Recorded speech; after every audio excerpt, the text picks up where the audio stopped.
Hi అండి. ఈరోజు chicken 4 ముక్కల చికెన్ కర్రీ చేస్తున్నాను. సో ఆఫీస్ నుంచి వచ్చాక చాలా ఆకలేసిందనమాట. బిర్యానీ 100 రూపీస్ చికెన్ అయితే తెచ్చుకున్నాను. అందులో 4 పీసెస్ అయితే ఇప్పుడు చేస్తున్నాను. రేపు మార్నింగ్ అయితే కర్రీ చేస్తాను. ఎందుకంటే ఒకదానికే కాబట్టి 4 పీసెస్ అయితే చాలా ఎక్కువ ఇప్పుడు నాకు. సో ఇది కొంచెం సాంబార్ ఉంది. ఆ సాంబారు ఇవి చేసుకొని తినేయాలన్నమాట. సో టైం దొరకదు కాబట్టి ఏదో ఒకటి తినేస్తాను. ఇప్పుడు ఇది అది అని చెప్పేసి వంకలు పెట్టడానికి ఏం లేదు. ఇంట్లో అయితే తెగ వంకలు పెట్టేస్తాం.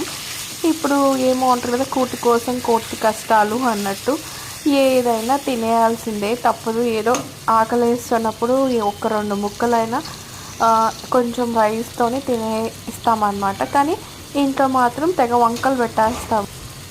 ఇప్పుడు తెలుస్తుంది నాకు అమ్మ వాల్యూ. కొన్నిసార్లు వద్దు బాలేదు అని చెప్పేసి అనేవాళ్ళం. ఇప్పుడు అమ్మ ఉంటే బాగుండు అనిపిస్తుంది.